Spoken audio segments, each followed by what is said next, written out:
नमस्कार दोस्तों, आज हम आपको लिए लाए हैं पुराने सिक्के खरीदने वाले का भाग 2। हमने पिछले वीडियो में आपको बताया था कि पुराने सिक्के और नोट बेचने के लालच में ठगी का शिकार हुए लोगों में से सिर्फ 5% लोग ही पुलिस के पास शिकायत दर्ज करवाने जाते हैं, लेकिन देखा जाता है कि पुलिस भी उनकी कोई सहायता नहीं करती। कुछ ही मामलों में रिपोर्ट दर्ज की जाती है। अधिकांश शिकायतों को बहानेबाजी करके रफा दफा कर दिया जाता है, जिसके कारण इन ठगों के हौसले बुलंद होते जा रहे हैं और आम लोग ठगी का शिकार बनते जा रहे हैं। ठगों द्वारा अपनी वीडियो में पुराने सिक्कों की ऐसी कीमत बताकर लोगों को ठगी की शिकार बनाया जा रहा है कि मुझे तो उनकी वीडियो देखकर ही अफसोस होने लगता है। उदाहरण के लिए ठगों द्वारा 5 रुपए के ट्रैक्टर वाले नोट की कीमत 3 लाख से 20 लाख रुपए तक बताई जाती है और माता वैष्णो देवी के सिक्के की कीमत भी 5 लाख बताकर लोगों को ठगी का शिकार बनाया जाता है और 5 लाख रुपए पेशगी देने का लालच भी दिया जाता है, जबकि ये नोट और सिक्का अभी भी चलन में है, भले ही इनकी तादाद कम हो गई हो।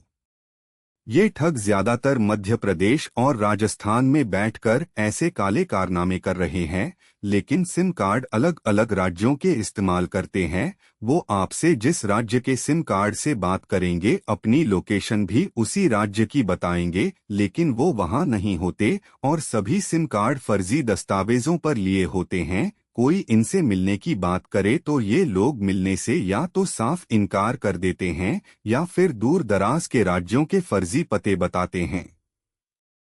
जिस नोट की कीमत ये लोग लाखों रुपए बताते हैं, उस नोट को 100 रुपए में भी लेने को तैयार नहीं होते। उनका मकसद भारी भरकम कीमत का लालच देकर सिर्फ पैसा ठगना ही होता है, लेकिन खरीदना नहीं होता। अगर ट्रैक्टर वाले नोट की कीमत लाखों रुपए बताकर वो फीस मांग रहे हैं, तो आप उनसे कहें कि मैं फीस नहीं दे सकता, लेकिन ट्रैक्टर वाला नोट 100 रुपए में देने को तैयार हूँ, लेकिन वो 100 रुपए में भी लेने को तैयार नहीं होगा।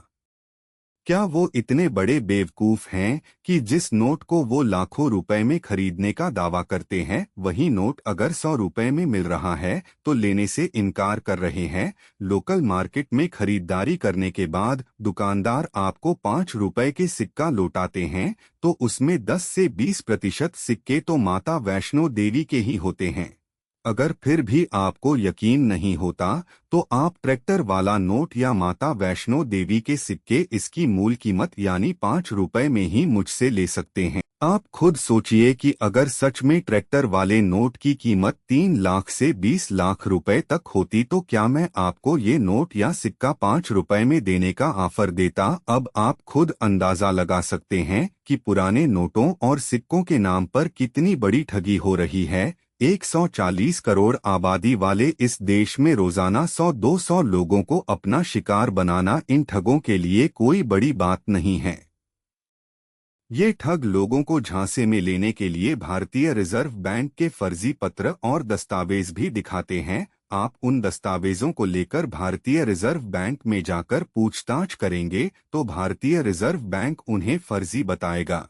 आप चाहें तो सूचना का अधिकार के तहत भी भारतीय रिजर्व बैंक से उन दस्तावेजों की जानकारी ले सकते हैं। वहां से आपको एक ही जवाब मिलेगा कि भारतीय रिजर्व बैंक ने ऐसा कोई पत्र या दस्तावेज जारी नहीं किया। भारतीय रिजर्व बैंक ऐसे ठगों से सावधान रहने की सलाह देता रहता है।